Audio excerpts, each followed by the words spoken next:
There are many explanations as to why Donald Trump won in November in this last election. Lots of different explanatory factors as to why a regular American becomes a Trump voter.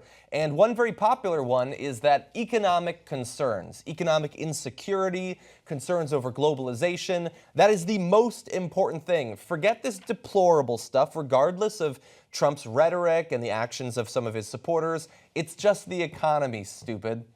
Unfortunately, a lot of evidence is coming out, and the evidence does not back that up. So we're going to talk about a study that was done by three political scientists, two of which are at the University of Massachusetts Amherst. Their conclusion was that we find that while economic dissatisfaction was part of the story, racism and sexism were much more important and could explain about 2/3 of the education gap among whites in the 2016 presidential vote. Talking about the difference in support for Clinton versus Trump as you go up in different educational levels. Now, what they did basically was they talked to a bunch of people, thousands and thousands of voters, to find out what news about them and what could predict a vote for Donald Trump. So if we could jump to graphic 18, the graph there, if you could bring that up, Jesus. You're going to see three different explanatory factors. Don't worry too much about it. The higher up you get, the more likely you are to vote for Donald Trump. The farthest to the right you are, you're either dissatisfied with the economy, have hostile sexism views, or don't believe that racism is a thing. And you'll notice that as all three of those things go up, you have a higher chance of voting for Donald Trump. But the hostile sexism and the denying racism are far greater explanatory variables when it comes to determining if somebody will vote for Clinton or for Trump. The economy does matter, but nowhere near as much as race or sex questions do. I feel like this study just reinforces or confirms what I think most people in America have realized about the election and the support for Donald Trump. I think most people know that there are a number of factors, and unfortunately in the media, people like to point to one thing or another, right? Like don't think about nuance, don't think about all the different possibilities or gradations. It's either racism or it's either, no, it's economic issues. But no, there are people who voted for him for a number of different reasons. And I would argue that one of the biggest reasons that people voted for him was the disdain for Hillary Clinton. And sexism plays a role in that, absolutely. But I also think that she was such a flawed candidate and represented something that people were so tired of that they felt like they had no choice but to support him. Now, racism and sexism, of course, played a role. Wait, so you're saying it's both sexism and she sucked as a candidate? No, you have to choose one. Which is the one explanation? There were so many different factors, right? So if ever there were a time for Trump to run and win, this was the perfect time for him. Because the candidate that he was running against was so devastatingly flawed, and then you add the fact that she was a woman, and all of a sudden, you have a race. And the crazy thing is, I'll admit when I'm wrong, I thought even given the fact that she was a flawed candidate, and even given the fact that we still have a problem with race relations and sexism in the country, there was no way the country could elect someone like Donald Trump. But I was wrong. And that has a lot to do with our, electoral system, and it has a lot to do with us maybe being a little caught up in our own bubble, right? But nonetheless, there's so many different factors, and to say that it's just the economy or it's just racism or it's just sexism is just wrong. And I think this study bears that out. Hashtag Bernie would have won.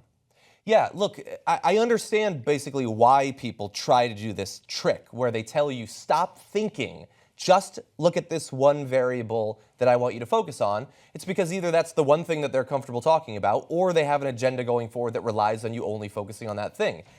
We are generally in favor of you thinking about a lot of different things. Reality is complicated, and you, by watching this show, show that you're one of the people who are comfortable dealing with complexity. There were so many reasons why she lost. There's racism and sexism. There is economic concerns. There's her particular policy stands on certain issues that people don't like. There was the situation with the DNC. There's a lingering resentment over what happened with Bernie Sanders. There's third-party support. There's Comey. There's a million different things. Stop telling people to not think about these, because all of them are important. We shouldn't just learn at most one lesson from any election. Let's learn as much as we can. Yeah, and look, this has less to do with the election and more to do with the current state of the country and what the future holds for the country. And this is my advice to you, regardless of what political ideology you fall into. Don't allow anyone in the media to make everything seem like it's a black or white issue, right? No pun intended, by the way. Like, understand that they want to simplify things for you because they're part of the system that's holding us down, right?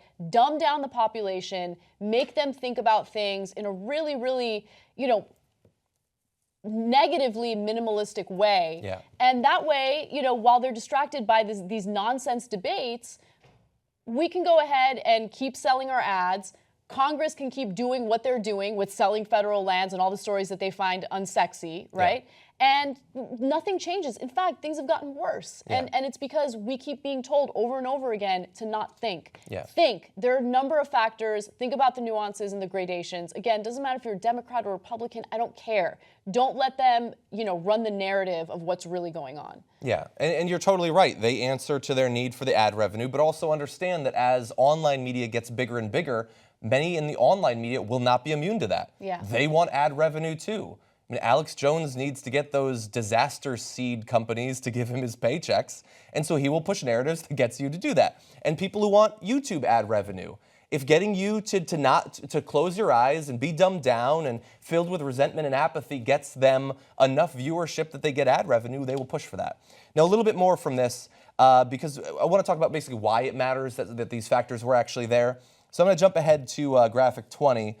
Some other studies about the effect of things like racism and sexism on voters. One telling study conducted by UC Santa Barbara and Stanford University shortly before the election found that if people who strongly identified as white were told that non-white groups will outnumber white people in 2042, they became more likely to support Trump. Mm-hmm. Simply by reminding them that at some point white people will be the minority, changed their vote preference. They were able to do that in an experiment. That is amazing. But again, it was dependent on how strongly they identified as being white. Right. For some people, that's the only thing that matters. I've got bad news for them. They're going to be the minority. Regardless of who they vote for, they're going to be. Yeah. People like to have sex with people who aren't the same race as them. I'm an example of that. Okay? You can't. No, but it's the truth. Like, what are you going to do? What are you going to do? You're going to keep your white women in a closet and a basement and force them to marry white men? How do you stop them from opening the door to the closet and getting out? Look, you chain it. How do you stop them from breaking the chain? I don't know. I haven't figured that out yet. I know this sounds like a ridiculous argument, but it's true. It's true. Like, immigration is just one part of it, okay? The fact that people can't help who they fall in love with is another part of it, and you can't stop that. Yeah. And so go ahead, vote for crazy dictators all you want. Whites are going to be the minority because of people mixing and being humans. A little bit more for you, just because I think this is really interesting. Now, you might have noticed in that graph that we showed you, the thing they tested people on in terms of sexism was hostile sexism, which implies that there are other forms of sexism, and they're actually important. They're distinct in important ways. Another set of studies found that measures of benevolent sexism, which is my favorite type, meaning more traditional chivalrous views of women and men's proper roles in society, didn't correlate closely with support for Trump. But measures of hostile sexism did, suggesting that sexism in support of Trump seems to be more about hostility towards women than old-fashioned views on gender roles. And the distinction there is people who think, no, I should open the door, she shouldn't open the door. That's old-school grandpa sexism for the most part. That didn't really affect people's vote. Yeah. But being really mad at women and women taking away men's rights and the war on women did make people more likely to vote for him. And by the way, I think this is really interesting. This is not some standard thing that happens every election where those sorts of people just vote for the Republican. They said this is the same authors of the original study. We find no statistically significant relationship between either the sexes, either the racism or sexism scales and favorability ratings of either John McCain or Mitt Romney when they were the candidates. However, the pattern is quite strong for favorability ratings of Donald Trump. This is not a typical Republican versus Democrat thing, and these sorts of feelings don't necessarily drive people's votes. But when it comes to Trump, they do, and that effect is not going to go away before the next election, so we need to figure out how to deal with it.